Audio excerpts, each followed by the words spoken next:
This is Commodity Wrap. I'm Tony St. James on a Wednesday. And if it was a Tuesday, we might throw turnaround in there, but we didn't see that on Tuesday. Had to wait till Wednesday. So what happened in the markets? Well, let's start with the equities. Dow higher, NASDAQ higher, S&P higher. Getting over to the row crops, corn, soy meal, soy oil, all three wheat exchanges, cotton higher. Now, there were some that finished in the red, including oats and rice. Sugar market, though, higher as well. I'm kind of getting out on the edge of the perimeter, if you will. I'm shooting from well outside the three-point arc, so I better bring in somebody who can hit it. That's Brian Hoops, President, Midwest Market Solutions. Brian, would you agree that the market really needed this turnaround? Oh, absolutely, Tony. You're exactly right. We were down, 8 consecutive days in corn, and back almost all of January, February, falling to lowest levels since around Christmas time. So we badly needed to have some sort of a technical balance, and we saw that. Fundamentals really haven't changed from 3-4 weeks ago that much, except for the tariffs being enacted. And that's a big, significant change. Now, there's a lot of talk that Mexico is willing to make a deal or wants to talk to President Trump on Thursday. And so we did have a little short covering, I think, off of that news and maybe some ideas that we're not going to reach an agreement with China most likely right away, but maybe we can reach one with Mexico, maybe Canada, and that these tariffs are really what they are is just negotiating tools, kind of leverage to get the countries to negotiate. It doesn't mean that we're going to have these tariffs for a year or 2 years. It could be 1 or 2 days, in fact, until we get the agreements resolved. So markets probably got a little ahead of themselves with the big drop that we saw, anticipating a sharp, drastic slowdown in demand. I don't know that that is necessarily going to be the case, but markets tend to overreact, overdo things.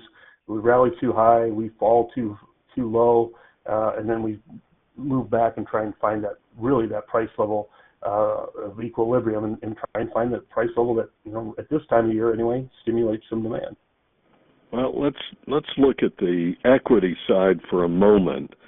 And again, Dow, NASDAQ, S&P all higher. When you look at where we've been over the last week, 2% loss in the Dow, 4% in the NASDAQ, 3% in the S&P.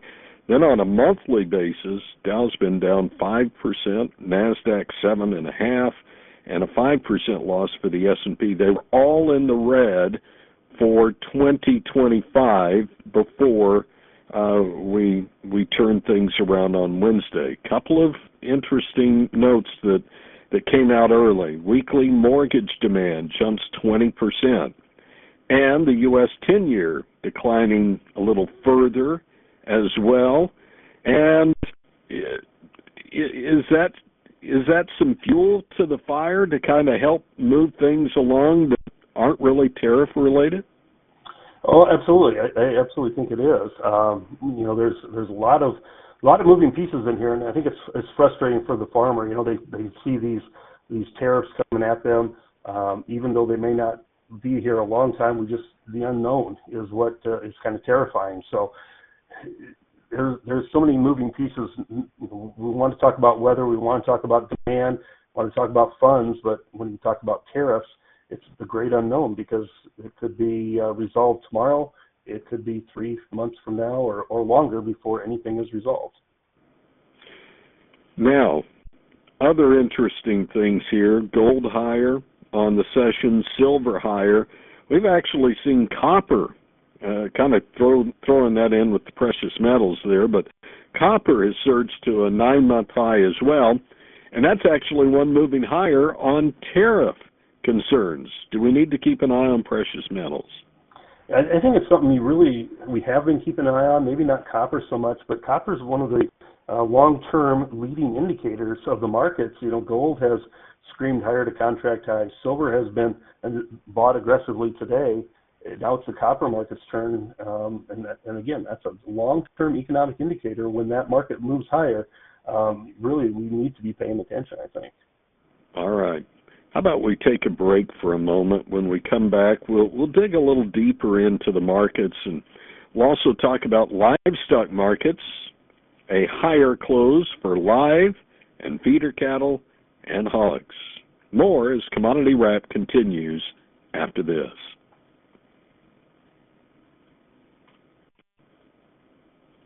This is Commodity Wrap. Our special guest today is Brian Hoobs. Brian is president of Midwest Market Solutions. Definitely a turnaround in the markets on Wednesday. Corn, soy, wheat, cotton, all higher. Getting over to the livestock side, cattle, both live and feeder, higher, and hogs higher. Finding a day where all three of them move higher in the past 2 weeks has been tough to find. Now we've seen them all close lower, but not all three moving higher at the same time. Is that just general optimism? To an extent, I think it is. And I think I can't say the hog market has bottomed with any degree of certainty, but I think that you can say that about the cattle market. The cattle certainly appear, because of the way the spreads have acted the last several days, that we've put in a major bottom in the cattle market. We just don't have much cash trade yet, but the fact that we're seeing the futures try and line up with where the cash was last week, and the slaughter pace from this week improved compared to a week ago, and the cutout values are holding in there, tells us again maybe that market is poised to try and leg higher. But midday box beef was lower, so I think we have to kind of pump the brakes and talk about, this market may just chop around here for a while. It may not be that budding bull market that a lot of people want to think it is. But I think we've probably seen the worst out of the cattle market here for now, and we may not see a real strong bull market, but at least we're going to see, I think, a market that trades in more of a trading range type affair until we work through some of these bigger weight cattle and until we get into a little bit tighter supplies. And speaking of, I guess, tighter supplies, best I can tell, we've got Mexican cattle coming across. And again, I think I'm right in saying that.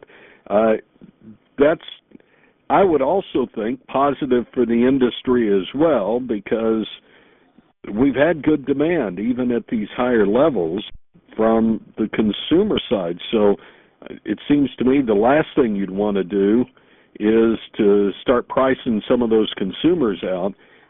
So a good supply would be a good thing. Am I on the right track here? Yeah, a lot of the producers of feeder cattle don't want the increased supply because it'll hurt their prices. We're starting to see that a little bit reflected in our feeder cattle indexes. It's slowly coming down from its highs over 280. We do have some cattle moving across the border, increasing the supply, increasing availability of those supplies, and maybe hurting the price levels to an extent. But it's also from the standpoint that it's hard to make money at these high-priced feeder cattle, and anticipating the fat cattle prices are just going to scream and go back to new all-time highs so that you can make money buying these calves. There's a lot of people that are just backing away at this point in time, waiting to see how things kind of shake out, and if these calves do cheapen up in prices, they'll be, I think, at that point, aggressively buying in the market, trying to rebuild their herd or their inventories. It's looking at that hog market. One of the things we thought was bearish was China putting that 15% tariff on U.S. imports. U.S. exports for beef and pork have improved over the last several weeks, probably because of the dollar being weakened, and we really are needing to China to continue to buy our products, and I think China as a country wants to continue to import pork from us as well. That will hurt our demand for the hog market. So we, at this point, until we hear things changing differently, rally attempts are to be sold in that hog market. China may not be as quick to reach an agreement as what Mexico or Canada would be willing to do. Looking at the energies, lower on Wednesday for West Texas Intermediate, talking crude, RBOB or gasoline lower, nat gas higher again. I think you and I think it was earlier this morning, maybe we were talking about the OPEC Plus, the increase in production, 138,000 barrels per day. It's really their first increase since 2022. Is that just enough to put pressure in WTI, or is it the three words, drill baby drill? Is it lack of demand, concerns about the future, all the above maybe? I'd say all the above, plus that inventory report that came out today showed a big build in crude oil stocks, while the trade was expecting a very, very small, if any, type build, but over 3.6 million barrels added to the inventory numbers. So a big miss there, a bearish miss as well. But you talk about, start with the administration. What they want is cheaper energy prices. Bringing energy prices down is the fastest way to cure inflation. You start bringing down the price that it costs to get products to the grocery stores and for the consumers to drive to the grocery stores. That really starts to bring down the prices of retail items considerably. So that's the number one goal for the administration: curb inflation by lowering energy prices. We're going to expand production. OPEC is expanding production. There's going to be a lot of production on the world marketplace. And if we start looking ahead, if Ukraine and Russia do end this war, how much of a war premium do we have in place in these crude oil prices? We may be looking at a $5 drop just because that war premium is going to be taken out of crude oil values, and we may start to slip back into that $50 to $60 range as our range of trade for 2025 instead of 60 to 70. Well, and if we talk trade, don't we need to work a conversation in there about the dollar that's really coming into the session on Wednesday hanging around 4-month lows? Thoughts? Yes, we dropped sharply today, breaking through some major support. It looks like the next area that this market wants to target is the highs from November the 5th. There's a big gap there right after the presidential election, and it looks like we're headed back into that territory. And we've seen a huge rebound on beef exports and pork exports, I think because of this U.S. dollar being cheaper. This should be helpful for our commodities. Maybe it helps offset some of that concerns about tariffs that even though we put a percentage tax on some of the tariffs, maybe because the dollar is cheaper, our U.S. products appear that much cheaper, and we won't lose out on that export demand that we're hoping for. Some might also say, if we're talking outside markets, that we've seen a rally in two markets based upon the tariff trade talk, and specifically Canada. One, the oat market. Oats up over 15% here in 2025, and a 5% gain over the past 5 sessions until a lower close on Wednesday.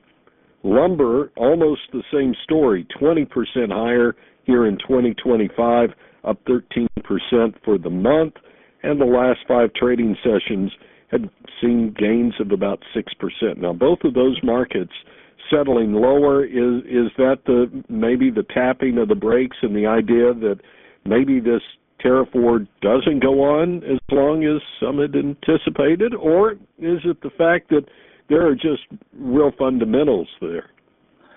Yeah, I think everything ends and probably starts with the tariff talk in these days, because that's the world we're living in for the near term here.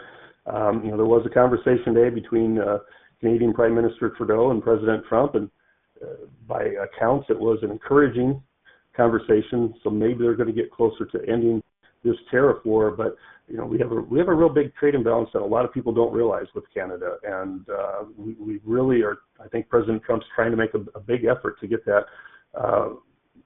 more in the U.S. favor, at least equalized, instead of Canada having such a big imbalance over the United States. So that's something to keep a watch as well. We import a lot of lumber, we import a lot of oats out of Canada, and to a lesser extent we spring wheat as well.